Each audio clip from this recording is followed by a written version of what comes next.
What's up, ladies and gentlemen? Welcome to another edition of Dream Firm Spotlight. My name is Tyler S. Clark, co-founder of Dream Firms, where we create generational wealth and impact for entrepreneurial accountants by systemizing how they attract, win, and retain the business of their dream clients.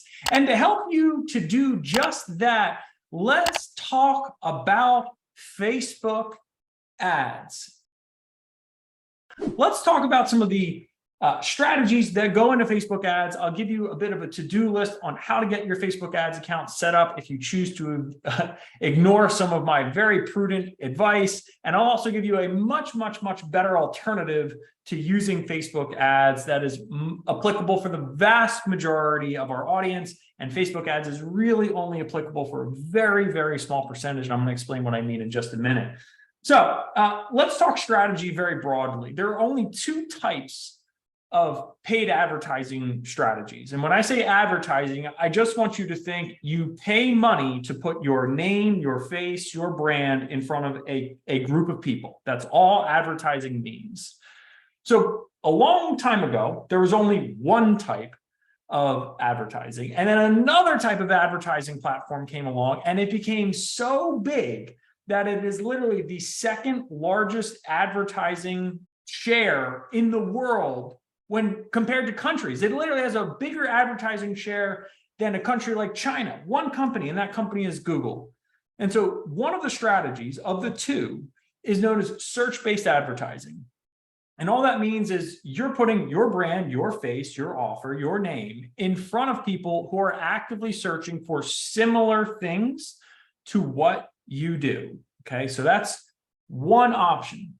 Now, the thing that was existing long before that and was sort of revolutionized with Facebook advertising is what is historically known as disruption-based advertising. If you ever watched the show Mad Men, and self-admittedly, I have not watched a ton of it, but that is the story of the people who got very good at being able to capture attention with disruption-based advertising, whether it was on a billboard, whether it was on a magazine, whether it was radio, whether it was a TV commercial. Those are all forms of saying you're not here for this thing. Nobody buys the magazine to look at the ad. Maybe some people do. Nobody watches TV to get yelled at by the Geico gecko, right? Like nobody's doing those things.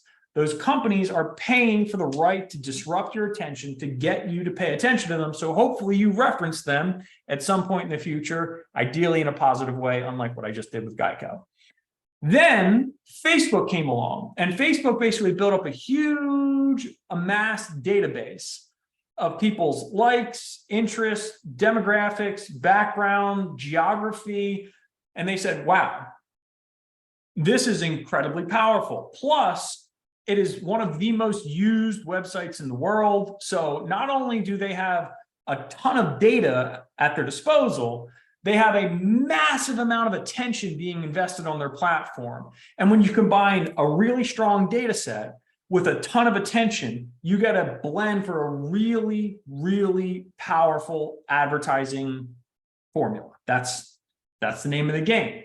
However, and I have to say this like super clearly, the reason most people are telling you go do Facebook ads is because they got in on it very early when the costs were much lower and it was like the wild west. I mean, you could put any type of ad up, you had unlimited targeting possibilities, and you would be able to get a ridiculous return on your investment. Like, it was absurd. There were many decamillionaires that were born simply because they pioneered going into a new advertising platform and trying it out for the first time. You are not those people, just to say it out loud, right? Like, no shame, we missed the boat, it's gone, and it ain't never coming back like the way it used to. Does that mean that there's no area for opportunity? Of course it doesn't mean that. But does it mean that the pockets of area of opportunity are fiercely fought over now because many more players have since come into the market, driving costs higher and higher? And Facebook has simultaneously restricted the type of ads you can use, the type of targeting you can use. And so all of the things that created this illusion, and why we have so many people on the webinar right now, right? Like this illusion of like Facebook ads is the key to my success is based on a historical past that is not true today. It just, from me to you, like if you think this is a silver bullet, I guarantee you it is not, okay? But let's talk a little bit about why even any form of disruption-based advertising is difficult to do. And specifically, we'll talk about why it's difficult to do for Facebook and how to succeed. I want to be clear, right? It's important I express the concerns and the warning, because I've seen people throw thousands and tens of thousands of dollars and be like, why didn't this work? And the truth is there's a lot of reasons why it didn't work. And we're going to go through each of them right now. So number one, okay, disruption-based advertising is hard. And the reason it's hard is because it requires a lot of creativity. It requires really thick skin. I don't know if you've ever seen the comment section on most Facebook ads. They're not, generally speaking, full of really positive things, right? Everyone likes to pretend everyone's a scammer for some reason, but requires thick skin, a lot of creativity, and it requires a really large budget to do well. Now, why is that inherently true? If you listen to any significantly successful paid advertiser, they will all tell you exactly the same thing. Do not, I beg of you, do not listen to the people who tell you, oh, it's okay if you only have a $10 a day budget. We can make that work. Don't listen to the people who even say $2,000 a month, that'll work. Do not listen to these people. They do not have your best interest in heart, okay? They're trying to sell you something that they don't actually believe is going to work, okay? They just are trying to get you invested with them. That's all they're trying to do. And the reason I know that that's not possible, okay, is because the best paid advertisers in the world will all tell you, if you are not making at least $100,000 a month in revenue, don't even start. And then on top of that, they will say, if you are uncomfortable setting $15,000 of that $100,000 per month on fire for 90 days and getting nothing back from it, as in like literally zero, do not start. If that makes you uncomfortable, this is not for you. Because if you cannot go through an aggressive, accelerated phase in which you are testing your market, your message, your offers, getting all the technical bugs ironed and worked out, reworking your copy, if you are unwilling to commit both the financial resources to just pay for the ads, that's literally the only cost I'm talking about right now. If you're unwilling to invest in the financial ads to accelerate that process, if you're unwilling to invest in the additional marketing, sales, and technical expertise to get all of that set up working and functioning the right way, which is on top of the $15,000 a month I just mentioned, and you need a return, you shouldn't start. Like, you just shouldn't. I just have to say this like super clearly, because there are so many better and smarter strategies, which I will cover at the end, that are less costly, less risky, and give you a better return on your investment. Okay. All right. But I did make a promise to you guys to make sure that you knew how to be able to get Facebook ads operational. If for some reason you think that you know better than me, and that's fine. A lot of people do know better than me. And there is certainly a small pocket of people that have been able to go against the grain and hustle and read a lot of online blogs and watch YouTube videos and adjust to the changes that Facebook makes and make sure their budget's perfect and check it every day and work through their funnels and their advertising copy and make sure all the everything works. There are people who definitely have done that. And if you want to be one of them, go crush it. Go crush it. And I'm going to help you to be able to do that. And if you don't want to be one of those people, there will be, again, strategies I'll cover on the back end that are much better. Okay. So how do you do it? Okay. So I've got a 10-step process here for getting you operational with Facebook ads. Now, to be clear, this is not a technical demo. And the reason it's not a technical demo is because I promise you, if it was, in 90 days, there would be something that is different in this process. That's how quickly the platform changes. So I don't like to make content that's just like, boop, it's gone. So this is a high-level outline, and I'll give you some additional tidbits and tips and tricks that can be extremely beneficial in getting this done the right way. And as a disclaimer, I have spent tens of thousands of dollars on Facebook ads and the corresponding expertise to get Facebook ads running at a high level. And I realized, and I'm above the threshold that I mentioned, I realized that even still, there was better uses of time and money than Facebook ads. And still, I realized that. And that's with everything we have in-house, technical, marketing, skills, sales process, we still realize that. But regardless, I've said my disclaimer, I've said my piece. 10 steps. Number one, you got to set up a Facebook ads account. It's extremely easy. Just Google how to set up a Facebook ads account. A precursor to being able to do that is having a Facebook business page. So if you know you want to do this in the future, set up a Facebook business page now, and then you'll be able to set up your Facebook ads account. This second one is just know what your expectations are from a budget perspective. Again, I know that if you're not spending I'll say like $200 a day at a minimum, you're generally speaking just taking way longer to be able to train the algorithm, understand the strength of your offers, double down on the right things. It's just going to take much longer to be able to get that result. So just know your daily budget. If you set something you're comfortable with, just make sure that, again, you know that you've got a much longer term timeline to find some degree of success, and that could be a while. Number three, this is the most important aspect of advertising, period, but definitely for Facebook ads. And you'll hear everybody say this. You have to test a minimum of 3 different ads, offers, and landing pages simultaneously. Now, a lot of people will say, just test 3 different ads. But the thing is, if they're all going to the same landing page and it's the same offer, you're basically taking what could be 3 totally separate experiments and you're condensing them into like a third of the things you could be experimenting with.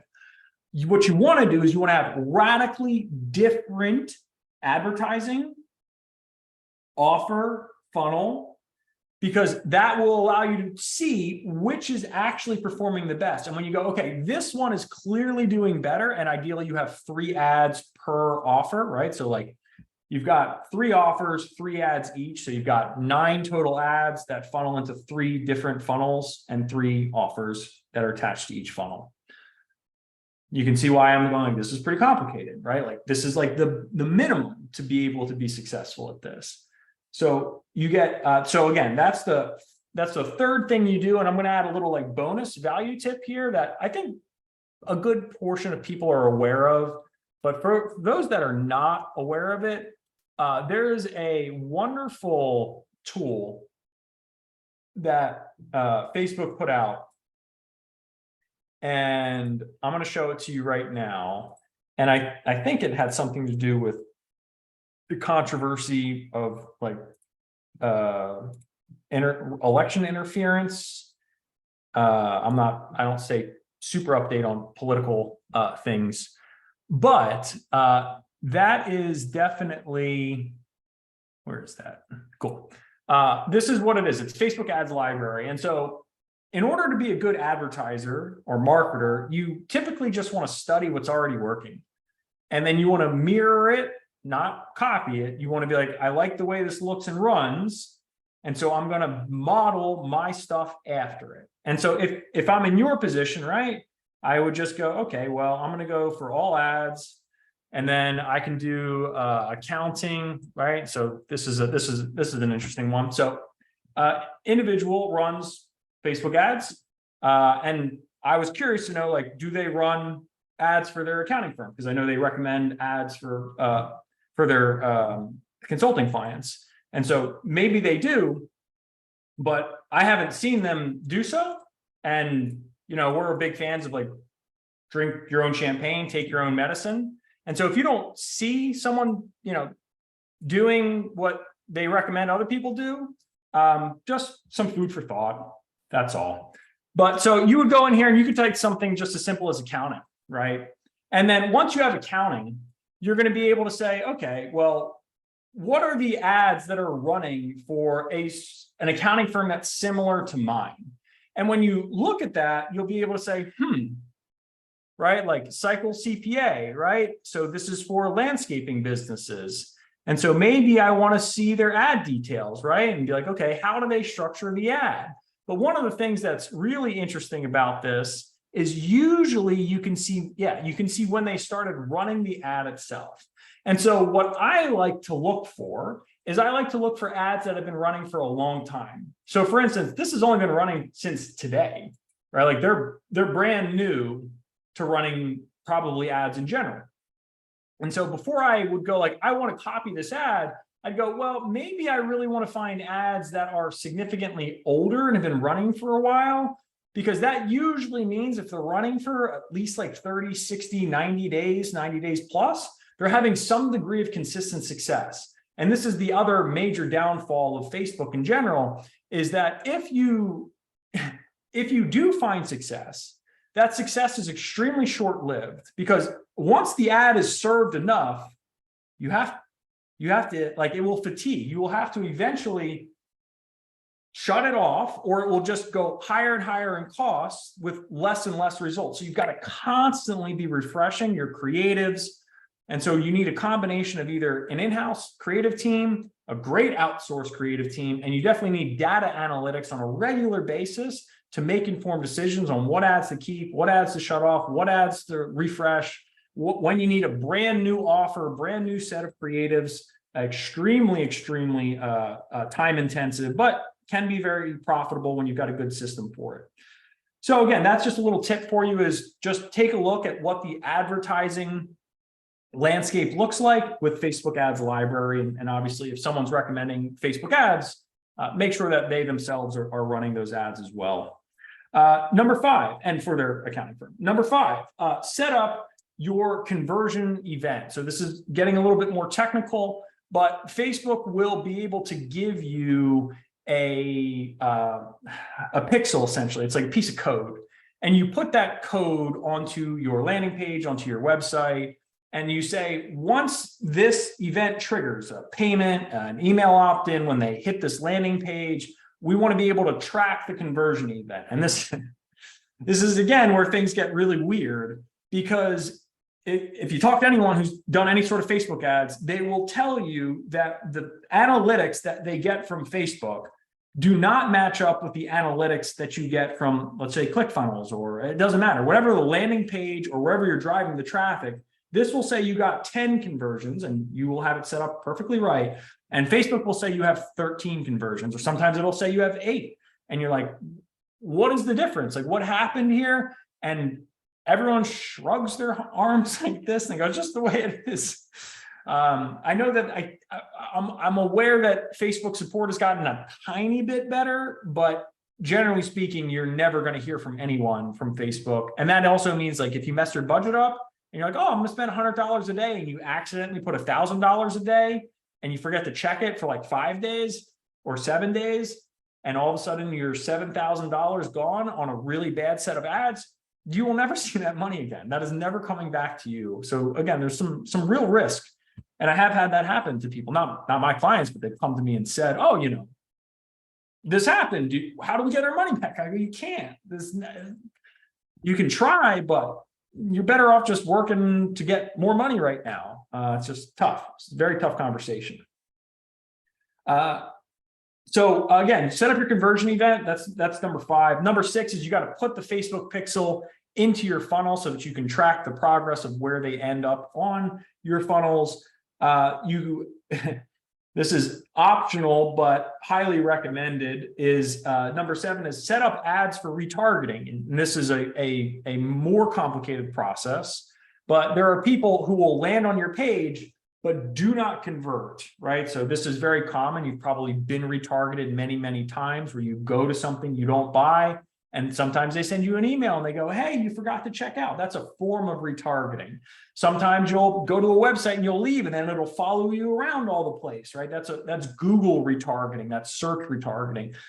And sometimes you click on a Facebook ad and you'll see that person 50 more times for the next 2 months because they've set up retargeting. Now, I'm not going to go super deep into retargeting, but if you're getting into this at all, it behooves you to make sure that if you're going to spend money on expertise or you're doing it yourself, this is the like extra like 25% of work that makes the initial 75% of work way more likely to be successful. However, retargeting ads are again different than your normal initial ads that I just talked about. And so before you make retargeting ads, get a winner, right? Like this offer's converting, the free downloads working, or the low dollar tickets work, or the low price info products working, or the free discovery calls working. One of these three things is working. It's three different types of offers. So this one's working way better. Cool. Let's set up retargeting on this one, right? So like once you've had your initial analysis, then get deeper into the various options available to you. Okay. All right. Number 9 is review your results on a daily basis. On a daily basis. Again, this is like something that needs to be a daily habit because every day you're spending money. And if you're spending money every day, you should have an eye towards it. You can maybe move it to once a week, but the longer you go, right, the harder it is to be able to control that ad spend. Number 9, okay, number 9. You can set up automated rules in Facebook, okay? This is way more complicated, but think about it like this. If you do not want to spend more than, let's say, $20 per click on an ad, let's say that, okay? If you don't want to spend more than $20 for a click on an ad, and Facebook is tracking it, right? You've got all the data and analytics when you're running a campaign. As soon as your CPC goes above 20, it stops the campaign. Okay, so this is more advanced. It allows you to get a little bit more protection on your account. But similarly, sometimes the ad cost will go like this. And so I've seen a day where it's like the ad cost has gone up to 20 or 25. And then literally the next day it's down to like 5 or 7. And so it's very hard to be able to know when an automated rule is like too aggressive and when it's not. It's another thing where it's like you've got to like really live and breathe this to get a great return on it. Not like it was a decade ago, unfortunately.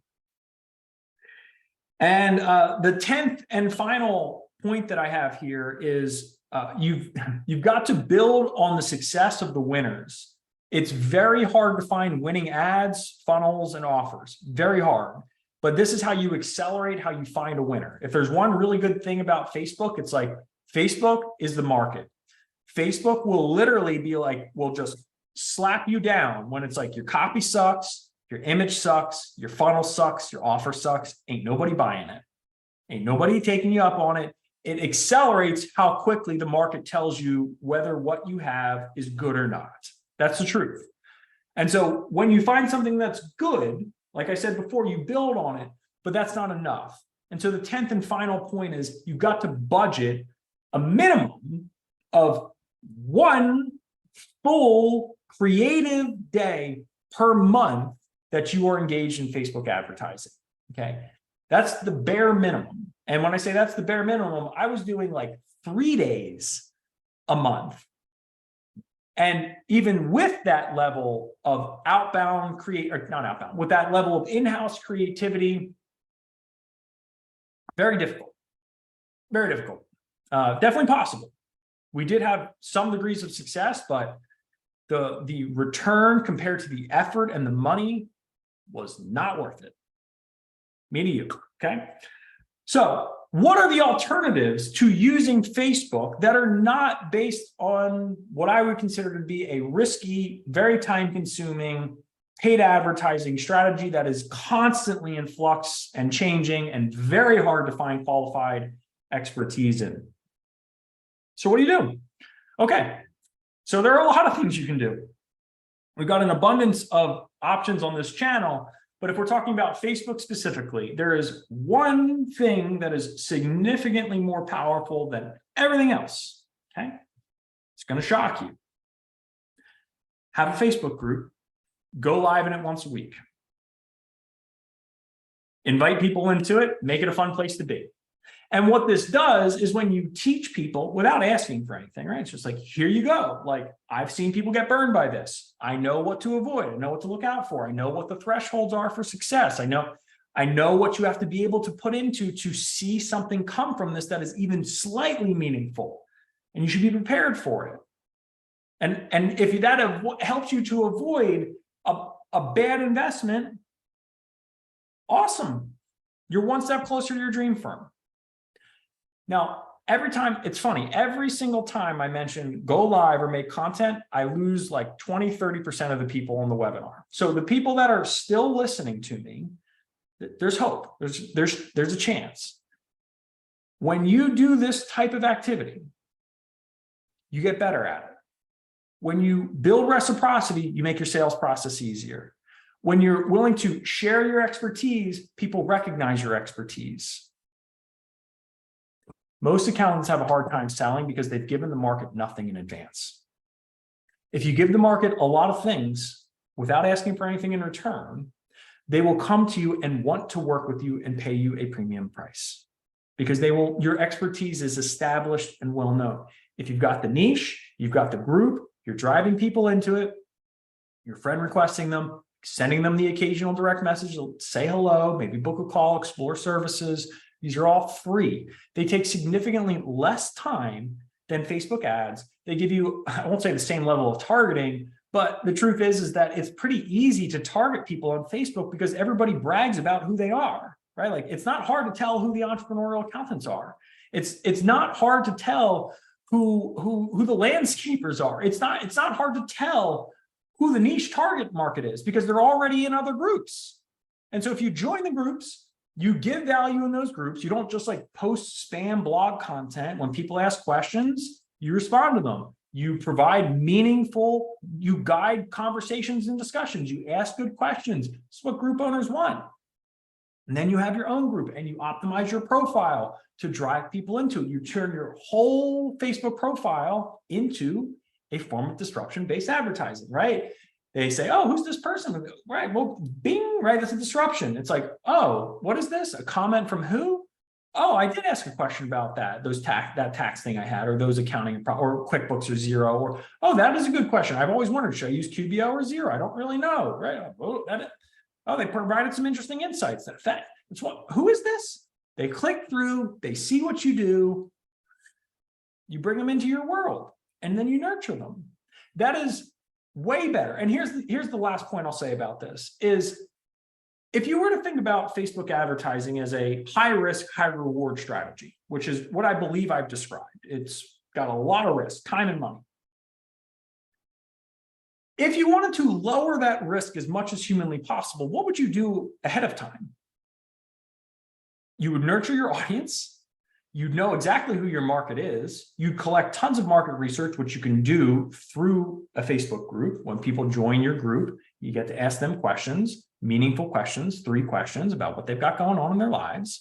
And then on top of that, what else would you do? You would have something native to the platform that could be one of your 3 offers, right? So it's like, here's a free lead magnet. My white pages on the top 5 tax saving strategies, right? Give me your email address. Book a free call. It's your second offer. Third offer. Maybe we should try and just take the people on Facebook and bring them into the Facebook group. And then they can see all the cool stuff that we're talking about on a regular basis, how we're helping our clients, how we're building a community. And they'll say, maybe this accounting firm's different. They've got something that these other firms clearly do not have. And they're answering the questions that I've always wondered, but my other accountant is charging me by the hour or ignores me completely. And these people are out here loving helping people. I wonder what it would be like if I actually paid them money. I wonder what it would be like if I actually paid them a premium price. And now you've lowered your risk dramatically because you have an asset on the platform that you can use to advertise with. And at the very least, as a part of your offers in general, hey, when you get the free download, we'll send you a link to our private community where we do X, Y, and Z. And so these things really start to stack and play into each other in a very cool way. So that is fundamentally what I wanted to cover today. I was a little long-winded. I hope I got my message of be very careful across super clearly. I just want to say that you guys are all amazing, and just be careful with your precious dollars out there. There are a lot of great ways to spend them. And if you ultimately want to spend them in a wonderful way, we'd love to have you in the Practice Igniter Challenge. There'll be a link floating around here. We'll give you some fantastic scripts, $67, great deal. Just check it out and you get a one-on-one coaching session, potentially with me or one of our Dream Firm advisors. My name is Tyler S. Clark. Thank you so much for your most precious resource. I hope I gave you a good return on it. And remember that only you can create your dream firm, but we are here to help you every single step of the way. Have a wonderful rest of your work week, everyone, and I'll see you next week.